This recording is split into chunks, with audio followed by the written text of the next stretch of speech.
Welcome back students, my self professor Ashok. और हम लोग ने क्या किया, हम लोग को अभी आज क्या करना है स्टार्ट, आज नया चैप्टर चालू करना है। बहुत ही इंटरेस्टिंग टॉपिक है जो हमारे लास्ट वाले चैप्टर मैथ्स 2 का जो लास्ट चैप्टर था जिसका नाम है डेरिवेटिव, उसके ऊपर ये बेस्ड है। डेरिवेटिव हम लोगों ने सीखा, डेरिवेटिव में हम लोगों ने क्या क्या सीखा, तो डेरिवेटिव में हम लोगों ने सीखा डेरिवेटिव या डिफरेंशिएशन में हम लोग ने क्या सीखा। तो हम लोग ने बहुत सारे फंक्शन सीखे कि कंपोजिट फंक्शन का डेरिवेटिव, राइट, कंपोजिट। उसके बाद इनवर्स फंक्शन का देखा, उसके बाद पैरामेट्रिक देखा, राइट। उसके बाद हम लोगों ने क्या देखा, पैरामेट्रिक देखा, हायर ऑर्डर डेरिवेटिव देखा, ठीक है ना। ये सारे डेरिवेटिव कैसे निकालना है, सारे फंक्शंस के डेरिवेटिव कैसे निकालने हैं हम लोगों ने सीखा। अभी ये तो हम लोग सीख लिए, लेकिन इसका यूज कहाँ करना है, इसका एप्लीकेशन क्या होता है, तो हम लोग को वही अभी स्टडी करना है in the chapter application of derivative. तो हमारे चैप्टर का नाम क्या है, एप्लीकेशन ऑफ डेरिवेटिव। हम लोग को सीखना है कि कौन सा कहाँ कहाँ पे हम लोग डेरिवेटिव यूज कर सकते हैं, डेरिवेटिव का एप्लीकेशन क्या होता है। तो ये आपको ये चैप्टर समझने के लिए पहले आपको डिफरेंशिएशन अच्छे से सॉल्व करना होगा, समझ के लेना होगा, ठीक है। उसके बाद ये पूरा करने के बाद ही, डिफरेंशिएशन अच्छे से स्टडी करने के बाद ही आप ये application of derivative chapter solve कर सकते हो। तो पहले मेरा ये आपको कहना है कि पहले आप डिफरेंशिएशन पूरा का पूरा रिवाइज कर लो, उसके बाद ये चैप्टर को हम लोग स्टार्ट करते हैं, ठीक है। तो इसमें हम लोगों को क्या क्या देखना है, मैं अभी कंटेंट बताता हूँ आप लोगों को। एप्लीकेशन ऑफ डेरिवेटिव में क्या क्या कंटेंट है हम लोग के पास, देखो। तो first we have to study application of derivative in geometry, और उसके बाद है derivative as a rate measure, okay. तो ये दोनों टॉपिक पे हम लोग के पास है एक्सरसाइज 2.1, ओके। उसके बाद अप्रोक्सीमेशन पे हमारे पास एक्सरसाइज है, अप्रोक्सीमेशन कैसे करते हैं हम लोग, किसी का वैल्यूज कैसे फाइंड आउट करते हैं, उस पे रहेगा exercise number 2.2। After that Rolle's theorem and Lagrange's mean value theorem. इसको हम लोग, ये लैग्रेंजेस मीन वैल्यू थ्योरम है ना, उसको हम लोग क्या बोलते हैं, एलएमवीटी भी बोलते हैं शॉर्ट फॉर्म में, ठीक है। तो इन लोगों पे हम लोग को रहेगा एक्सरसाइज 2.3, एंड बाकी के जो तीन बचे हैं ना, increasing and decreasing function, maxima minima and first and second derivative test, इस पे रहेगा हम लोग को एक्सरसाइज 2.4। तो मेन हम लोग को इतना ही है कि हम लोग को डेरिवेटिव आना चाहिए अच्छे से हर एक फंक्शन का, फिर वो कंपोजिट फंक्शन हो, पैरामेट्रिक फंक्शन हो, लॉगरिथमिक फंक्शन हो, ये सारे फंक्शन का अगर हम लोगों को डेरिवेटिव अच्छे से आता है तो ये वाला चैप्टर हम लोग को बहुत ही इजी जाने वाला है, ठीक है। तो let's start with application of derivative in geometry, okay.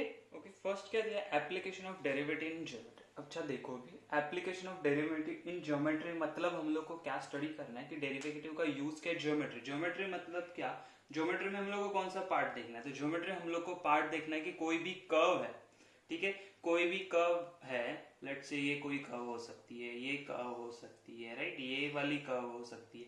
तो ये सारे जो कर्व्स है उसको जो टेंजेंट एंड नॉर्मल होता है उसका हम लोगों को इक्वेशन फाइंड आउट करना है, किसका,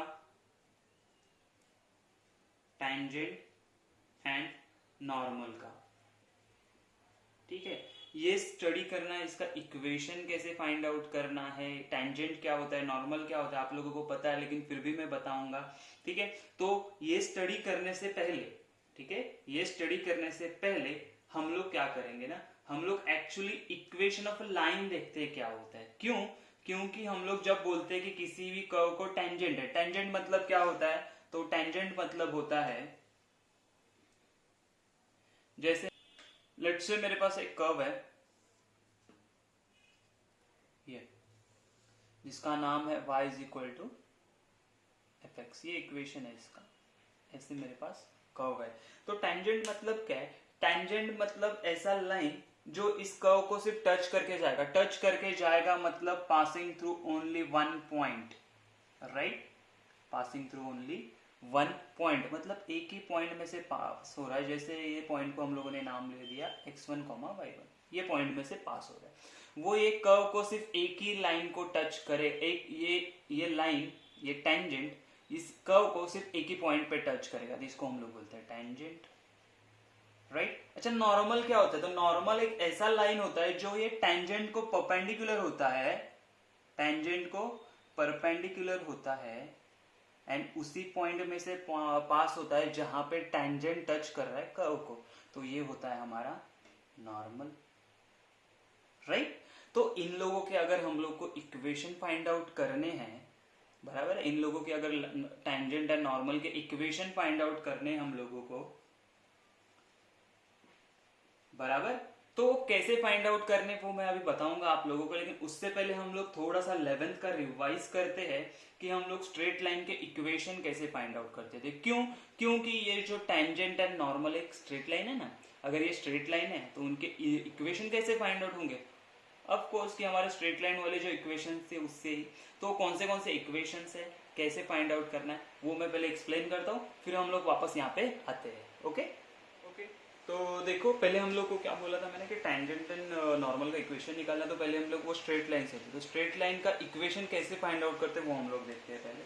तो यहाँ पे हमारे पास एक फॉर्मूला होता है जो होता है point slope form. Point slope form मतलब क्या? पॉइंट स्लोप फॉर्म मतलब क्या? पहले तो जिन लोगों को स्लोप पता नहीं है उसके बारे में बताता हूँ। स्लोप मतलब क्या होता है कि कोई भी लाइन है, लेट्स से हमारा ये एक्स वाई एक्सिस है,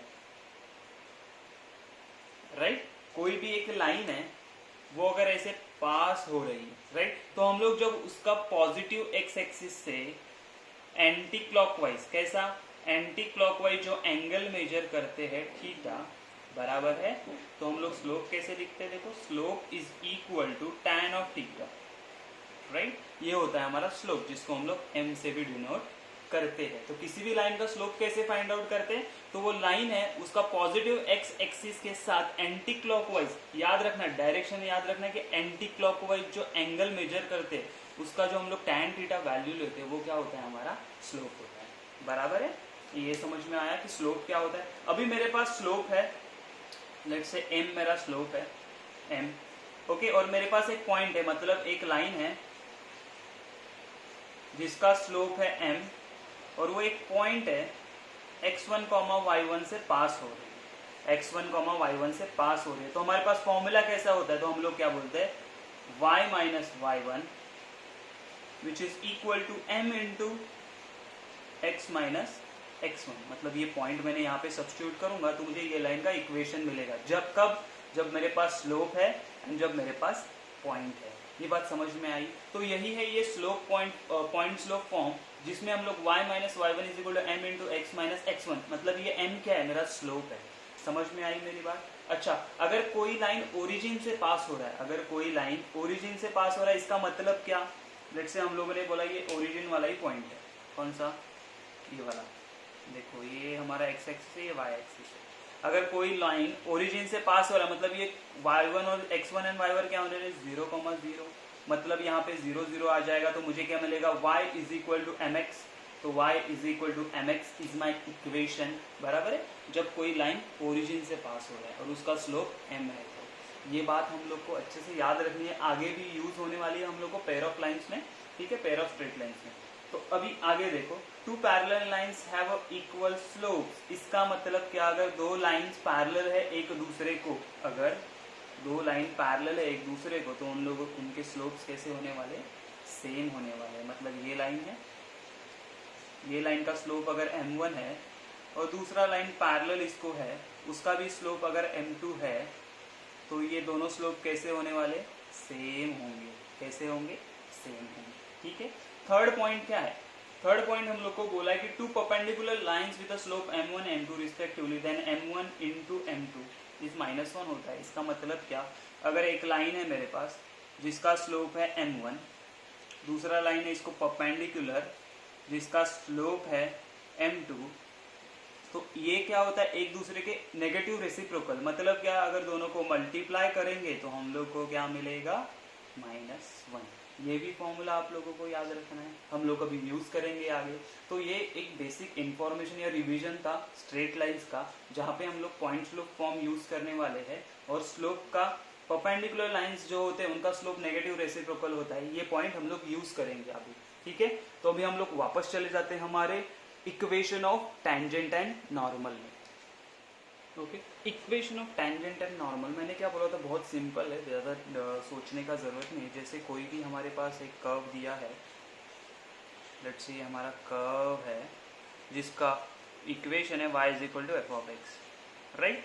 इसका अगर हम लोग को टेंजेंट निकालना है एट अ पॉइंट, ये पॉइंट लेट्स से p है x1, y1, ओके। यहाँ पे अगर इसको टेंजेंट का इक्वेशन फाइंड आउट करना है, मतलब क्या, ये जो यहाँ पे जो ये टेंजेंट है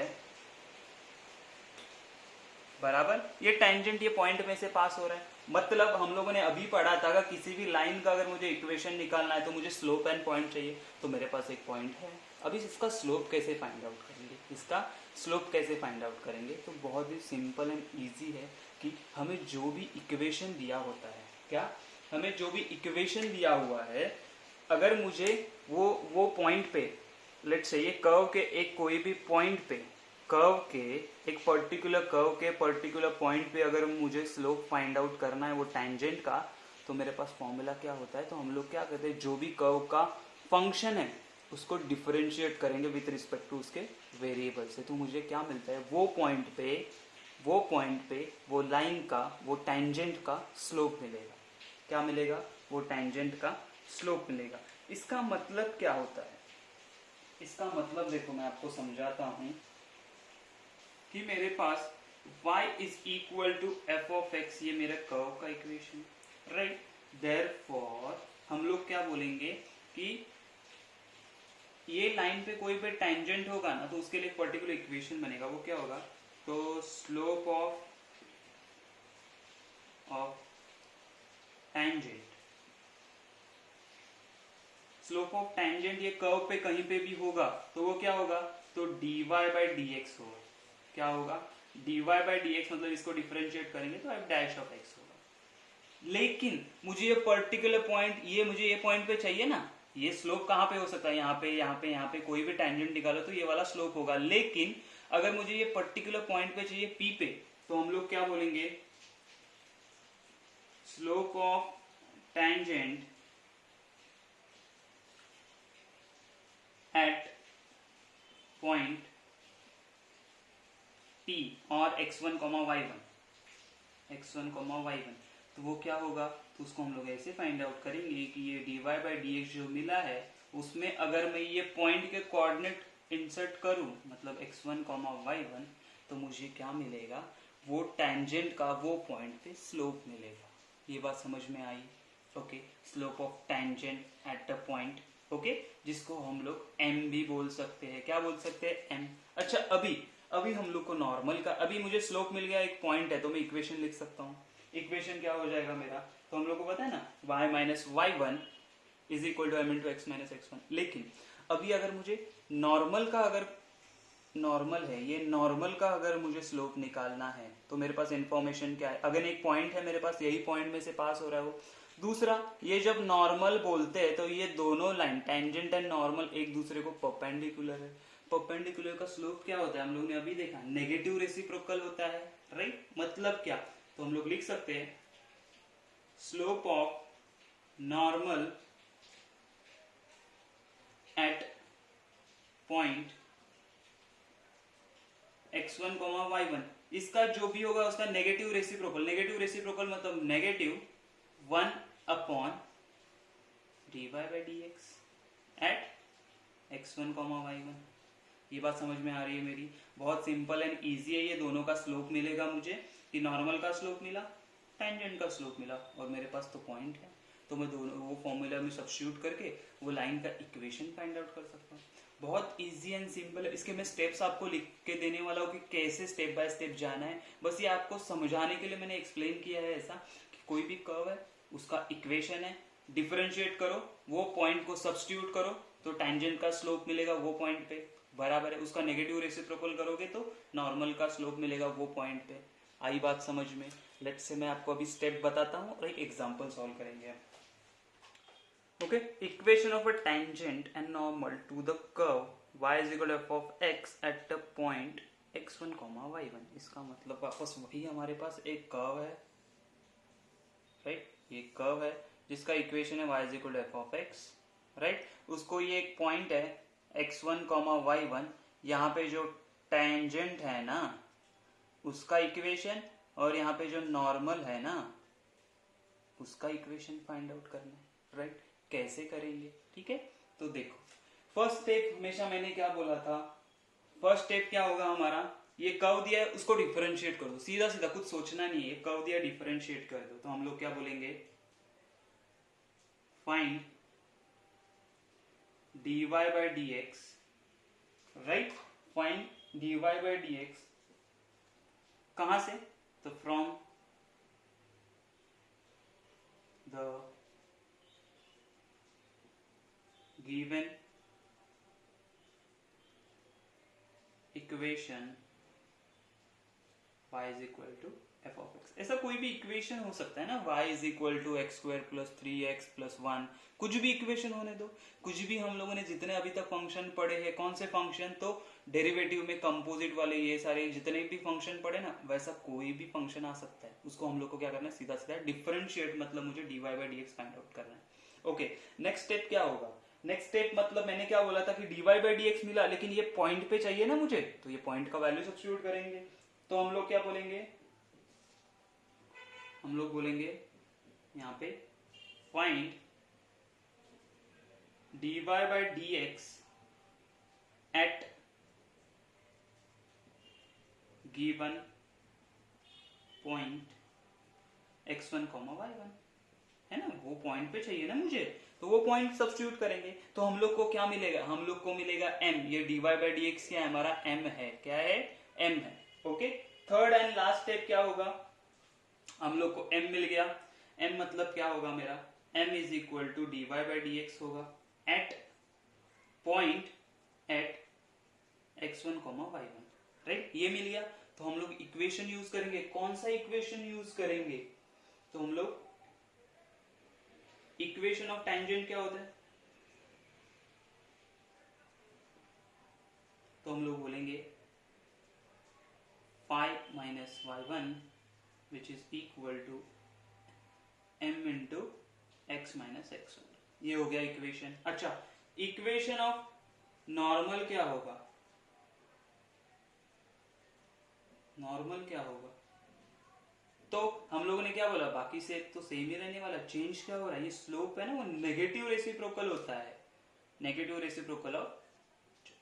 तो समझ में आया कि मुझे कोई फंक्शन दिया है, एक पॉइंट दिया है, तो उसका टेंजेंट, वो कर्व को टेंजेंट या नॉर्मल कैसे फाइंड आउट करना है, तो ये स्टेप्स फॉलो करने हैं। First step dy by d x find out करो, सीधा डिफरेंशिएट कर दो, फिर पैरामेट्रिक टाइप से करना है, जो भी फॉर्मेट हो वो उससे डिफरेंशिएट करेंगे, फिर वो पॉइंट सब्स्टिट्यूट करेंगे उसमें। मैं एक सॉल्व करूंगा एग्जांपल, तो आपको समझ में आ जाएगा, स्टिल मैं एक्सप्लेन कर रहा हूं। और उसके बाद हम लोग क्या करेंगे, ये वाला फॉर्मूला यूज करेंगे, ठीक है। तो हम लोग एक एग्जांपल लेते हैं, हमारे पास एक एग्जांपल है। जस्ट अगर मैंने बोला कि मुझे find the equation of tangent and normal to the curve, कौन सा कर्व है मेरे पास, मैं एक कर्व देता हूं, देखो।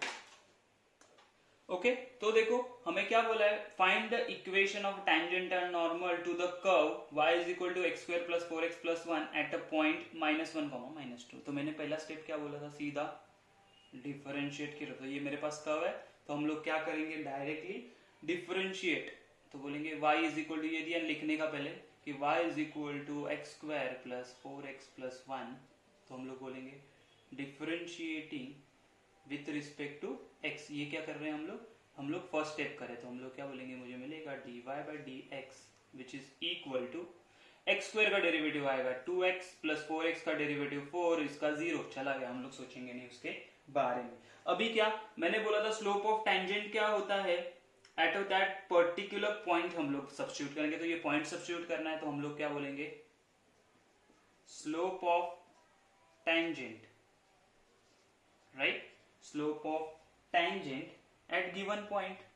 तो एट गिवन पॉइंट कौन सा है, एट ये पॉइंट है ना -1 -2, तो वो क्या आ जाएगा, ये देखो ये हमारा है dy बाई डी एक्स, है ना, क्या है, ये हमारे पास है dy बाई डी एक्स, वहां पे हम लोग पॉइंट सब्स्टिट्यूट करेंगे -1 -2। इसका मतलब क्या, जहां जहां पे x है वहां पे -1 और y है ही नहीं यहाँ पे, तो -1 +4, तो ये क्या मिलेगा हम लोगों को, -2 +4, तो मुझे dy/dx एट -1, -2 कितना मिलेगा, तो ये 2 मिला।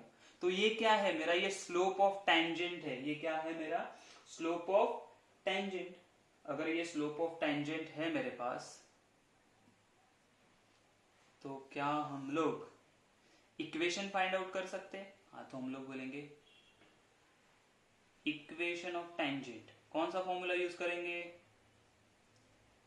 ये देखो यहाँ पे है ना, इक्वेशन ऑफ टेंजेंट।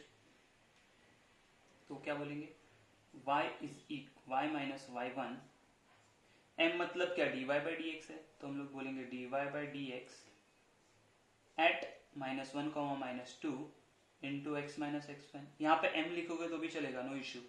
ओके, तो y क्या है, y माइनस y1 मतलब क्या है, -2, तो -2 which is equal to dy/dx कितना है, 2 इंटू यहाँ पे क्या मिलेगा, x minus -1। Okay, therefore y minus minus हो गया +2 which is equal to 2 into x plus 1। Multiply करो तो y plus 2 which is equal to 2x plus 2। 2x को यहाँ पे लेके आ जाइए या y को यहाँ पे लेके आ जाएंगे तो क्या मिलेगा मुझे, 2x प्लस ये y प्लस था, यहाँ पे जाके minus y plus 2 -2 is equal to 0। Therefore मुझे इक्वेशन क्या मिला टेंजेंट का, तो 2x minus y is equal to 0। कितना इजी है, देखो सिंपल है। यहाँ पे सीधा सीधा हम लोगों को क्या हो गया, इक्वेशन मिल गया टेंजेंट का। ये है इक्वेशन ऑफ टेंजेंट। समझ में आई, ये स्टेप छोटी सी है, फटाक से देखो। पहले क्या किया, डिफरेंशिएट किया, फिर ये पॉइंट सब्स्टिट्यूट किया तो मुझे स्लोप मिल गया, तो मैंने ये वाला फॉर्मूला यूज कर दिया तो मुझे टेंजेंट का स्लोप मिल गया। अभी इक्वेशन ऑफ नॉर्मल निकालना है तो अगेन क्या करेंगे, यहाँ पे हम लोग वैल्यू सब्स्टिट्यूट करेंगे। तो हम लोग करते हैं, यहाँ पे ये पार्ट मैं इरेज करता हूँ, यहाँ पे लिखता हूँ मैं। अभी हम लोग क्या बोलेंगे, इक्वेशन ऑफ नॉर्मल एट ये पॉइंट है जो -1, -2 है। देयरफॉर y माइनस y1 और नेगेटिव रेसिप्रोकल होता है तो हम लोग 1 अपॉन dy/dx -1, -2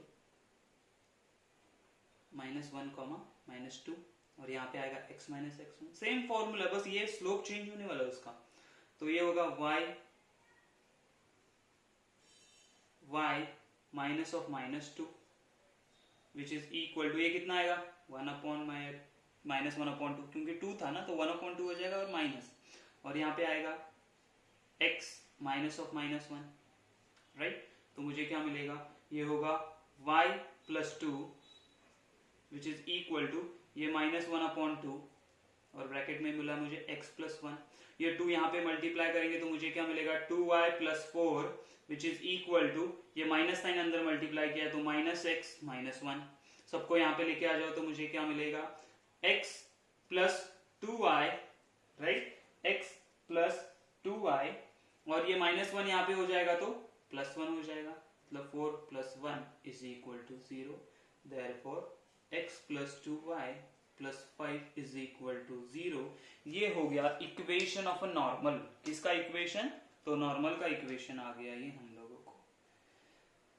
बहुत इजी है, देखा ना आप लोगों ने क्या किया। बस मुझे जो फंक्शन था, ये कर्व थी, डिफरेंशिएट किया, वो पॉइंट का वैल्यू सब्स्टिट्यूट करके स्लोप निकाला, स्लोप पॉइंट फॉर्मूला यूज किया, टेंजेंट का आ गया, नेगेटिव रेसिप्रोकल यूज किया स्लोप का, तो नॉर्मल का मुझे इक्वेशन आ गया। ये बहुत इजी एंड सिंपल है। ये था हमारा पूरा equation of tangent and normal, ठीक है, through a particular point. Okay, differentiation का उसमें डिस्कस किया है कि रेट ऑफ चेंज क्या होता है। स्टिल यहाँ पे मैं थोड़ा सा रिव्यू दे देता हूँ कि derivative as a rate measure क्या होता है। ये जो रेट होता है ना, ये रेट मतलब क्या है, इसको हम लोग बोलते हैं चेंज। क्या बोलते हैं इसको, चेंज। रेट मतलब चेंज हो रहा है, वो किस रेट मतलब क्या होता है, चेंज होता है विद रिस्पेक्ट टू समथिंग। मतलब मैंने अगर एक कोई फंक्शन बोला y is equal to f of x है, इसका मतलब क्या, ये जो y है ना, चेंजेस विद x, तो हम लोग क्या बोलते हैं, ये y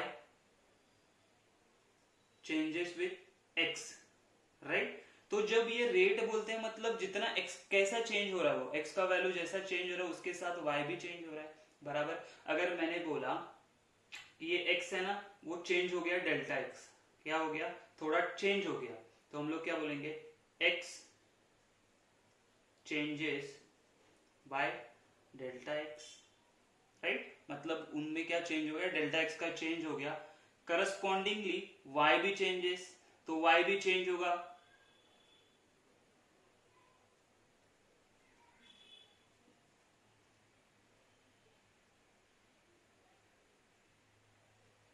corresponding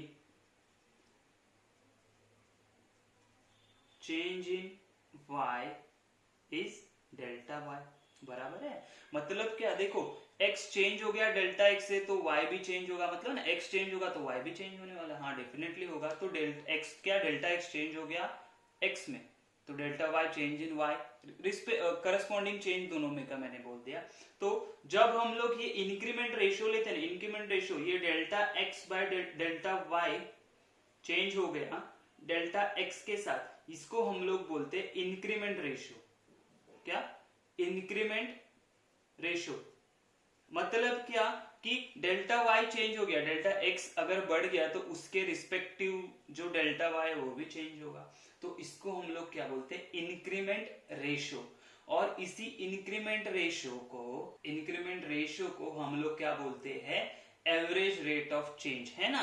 कि एवरेज रेट ऑफ चेंज मतलब जितना ये x चेंज हो रहा है उसके अकॉर्डिंगली y भी चेंज हो रहा है, तो इसको हम लोग और क्या बोलते हैं, average rate of change. Okay, ये सिर्फ टर्म हम लोग को ध्यान में रखनी है कि dy by D, delta y by delta x क्या हो रहा है, delta y by delta x मतलब क्या, change in x change in y, तो इसको हम लोग इंक्रीमेंट रेशियो बोलते हैं, एवरेज रेट ऑफ चेंज बोलते हैं। अच्छा, अभी क्या करेंगे, अगर मैंने बोला ये delta x tending to zero है, ये delta x tending to zero है, मतलब क्या, ये जो डेल्टा x का इंटरवल है ना, मैंने छोटा छोटा कर दिया, छोटा छोटा मतलब almost close to zero, almost close to zero मतलब क्या, अगर ये टाइम इंटरवल होता, ये अगर टाइम इंटरवल होता, इसको छोटा छोटा करता, मैं छोटा करूंगा मतलब मुझे क्या मिलेगा, इंस्टेंटेनियस टाइम, इंस्टेंटेनियस इंटरवल मिलेगा, क्या मिलेगा, इंस्टेंटेनियस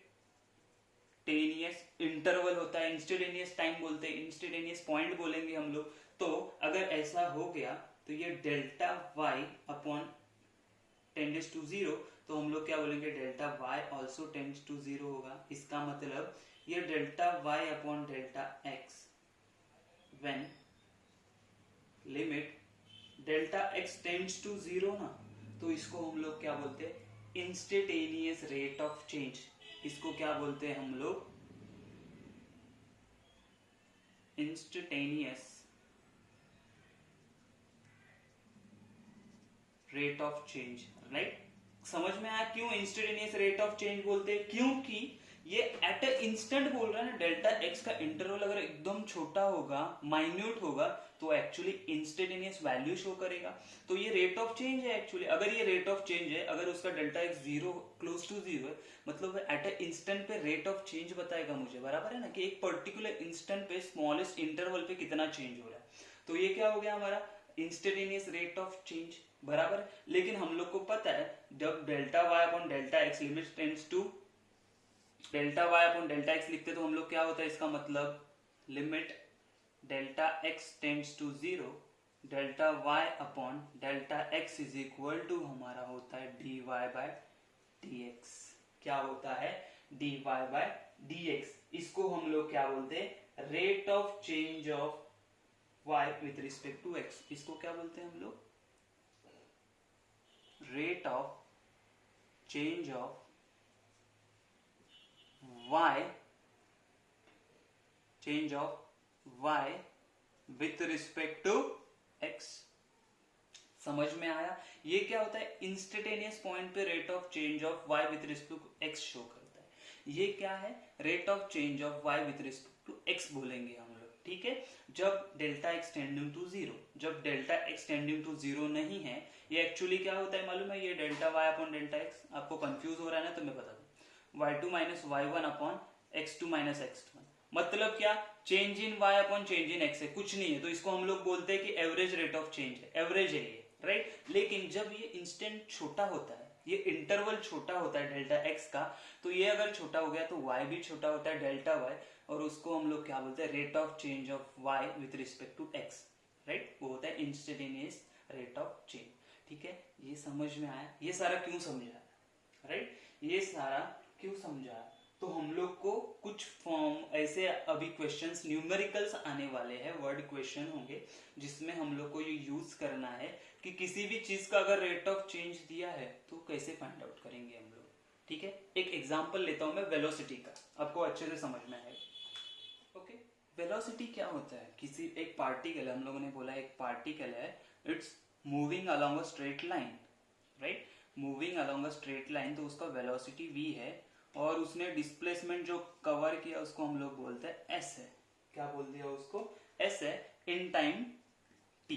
तो उसको एक्चुअली वो क्या है, तो हम लोग क्या बोलते हैं, velocity of a particle moving along a straight line is the rate of change of displacement. मतलब क्या, ये डिस्प्लेसमेंट में कितना चेंज हुआ विथ रिस्पेक्ट टू कितना टाइम उसने लिया। तो हम लोग लिखते कैसे, देखो, with respect to time taken. इसका मतलब क्या है, तो हम लोग बोल सकते हैं कि velocity is equal to displacement upon time. Displacement upon time मतलब क्या, चेंज इन डिस्प्लेसमेंट है ना।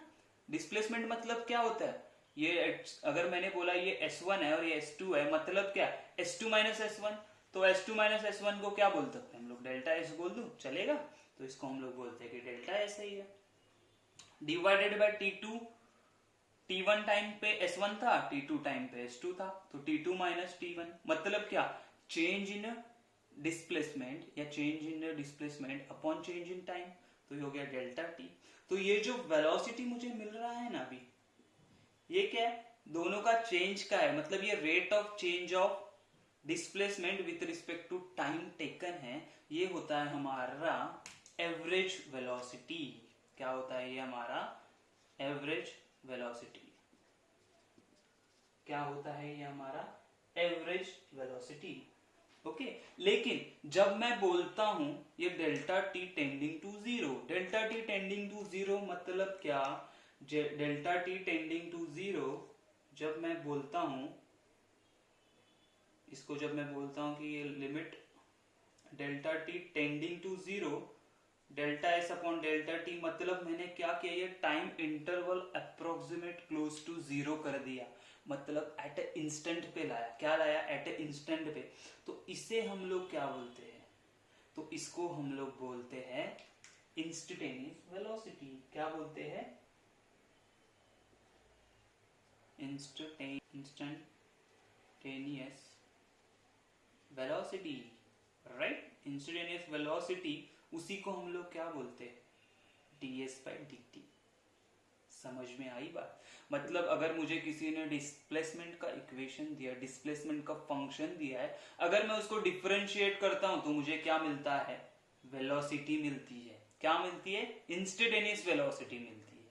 समझ में आई मेरी बात, कि इसको जब मैं डिफरेंशिएट करूंगा विथ रिस्पेक्ट टू टाइम, किसको, डिस्प्लेसमेंट को, तो मुझे क्या मिलेगा, वेलोसिटी मिलेगी। अच्छा, उसी का अगर आगे हम लोग कन्वर्जन करते हैं, एक्सेलरेशन क्या होता है, एक्सेलरेशन क्या होता है, हम लोग बोलते हैं ना कि एक्सेलरेशन,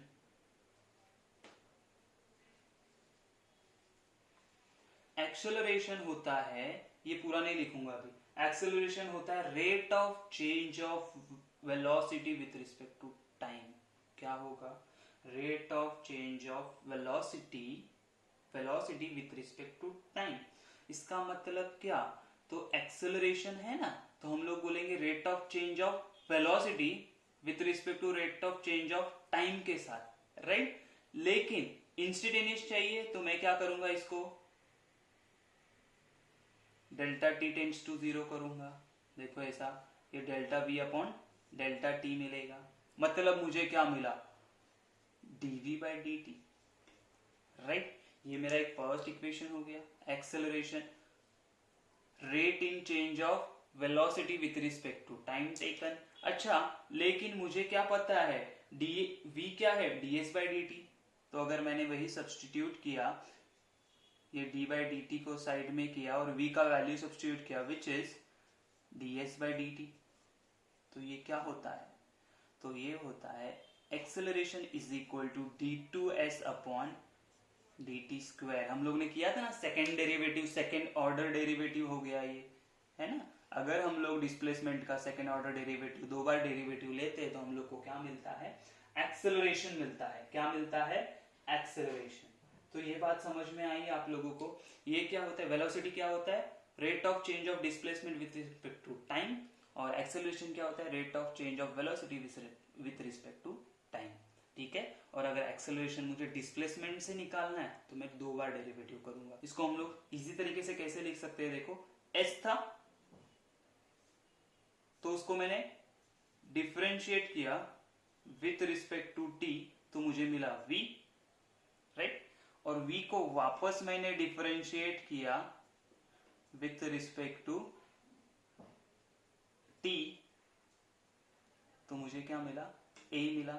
या फिर s से अगर मुझे डायरेक्ट जाना है यहां पे तो मैं क्या करूंगा, second order derivative find out करूंगा, तो मुझे मिलेगा एक्सेलरेशन। समझ में आई ये बात। तो ये था हमारा, इसका एप्लीकेशन क्या है, कैसे इसे सॉल्व करना है, हम लोग एक एग्जांपल लेते हैं, उसके बाद आप लोग को समझ में आ जाएगा। ओके, तो क्वेश्चन क्या दिया है, देखो क्वेश्चन ऐसे ही आने वाले आप लोगों को कि एक वर्ड प्रॉब्लम में होंगे। तो कैसा है, देखो the displacement s of particle at time t is given by, कोई पार्टिकल है, उसका जो डिस्प्लेसमेंट है ना वो हम लोग को कौन से फॉर्मूले से दे रहा है, s is equal to T cube minus 4t square minus 5t। Okay, ये उसका फंक्शन है, ये फंक्शन के हिसाब से वो डिस्प्लेसमेंट हो रहा है उसका। Okay, then find its velocity and acceleration at t is equal to 2। मतलब ये t जब 2 रहेगा, t इज इक्वल टू 2 रहेगा, तो हम लोग को velocity and acceleration find out करना है। तो कैसे फाइंड आउट करेंगे, तो सादा सिंपल सॉल्यूशन है इसका। मुझे फंक्शन क्या दिया है, तो मुझे बोला है displacement s is equal to क्या दिया है, T cube minus 4t square minus 5t। अभी हम लोगों ने सीखा कि rate of change of displacement with respect to time क्या होता है, तो वो वेलोसिटी होता है। तो मुझे क्या चाहिए, मुझे वेलोसिटी चाहिए ना। तो वेलोसिटी क्या होता है, वेलोसिटी होता है rate of change of displacement with respect to time. इसको हम लोग क्या बोलते हैं, rate of change of displacement with respect to time, ये होता है मेरा वेलोसिटी। हाँ बराबर, right, which is equal to, तो हम लोग डेरिवेटिव लेंगे किसका, तो ये जो फंक्शन है ना T cube minus 4t square minus 5t का। ओके, ये बात समझ में आई। तो मुझे क्या मिलेगा, मुझे मिलेगा वेलोसिटी। तो वेलोसिटी क्या मिल रही है, देखो मुझे v इज इक्वल टू, उसका क्या करेंगे डेरिवेटिव, टी क्यूब का कितना आएगा 3t माइनस 4 टू जा 8t माइनस 5। लेकिन ये वेलोसिटी आई, ये वेलोसिटी कहां पे है, ये वेलोसिटी इन जनरल बोला है उन्होंने, लेकिन मुझे कौन से पॉइंट पे चाहिए, t इज इक्वल टू 2 उन्होंने बोला specially, t is equal to 2। Therefore हम लोग क्या बोलेंगे, velocity at t is equal to 2। मतलब करना क्या है मुझे, सीधा सीधा ये t का वैल्यू सब्स्टिट्यूट करना है। क्या करना है, सीधे सीधे t का वैल्यू सब्स्टिट्यूट करेंगे तो मुझे क्या मिलेगा, therefore v, okay, v at हम लोग क्या बोलेंगे, t बोलेंगे, या फिर उसको ऐसे लिख सकते हैं हम लोग, v is equal to ds/dt at t is equal to 2 पे। तो मुझे क्या मिलेगा, देखो, तो मुझे मिलेगा t के जगह पे 2 सब्स्टिट्यूट करेंगे तो 3 इंटू 2 स्क्वायर, ये t स्क्वायर है बाय द वे, तो स्क्वायर माइनस 8 इंटू 2 माइनस 5, तो ये 3 into 4 minus 8 to the 16 minus 5, तो ये कितना मिलेगा 12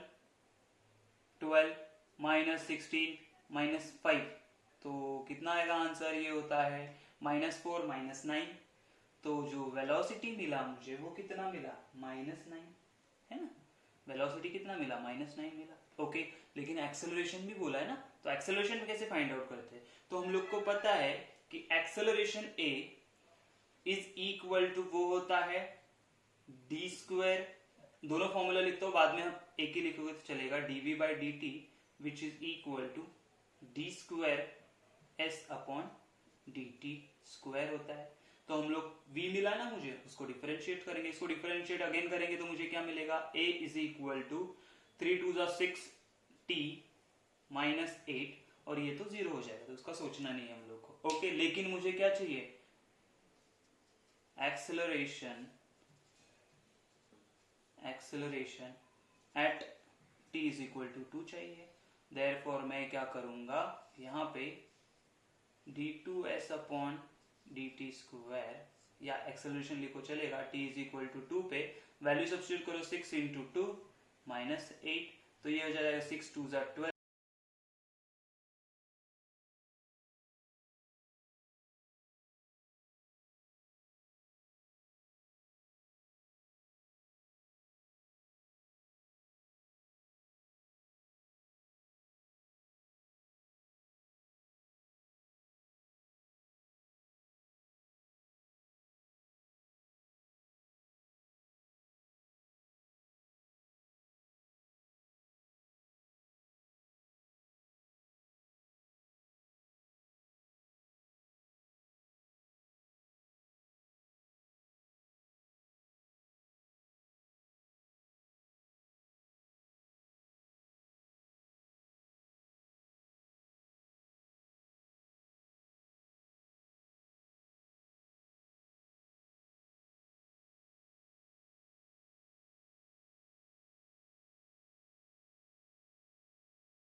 ओके, बाय बाय।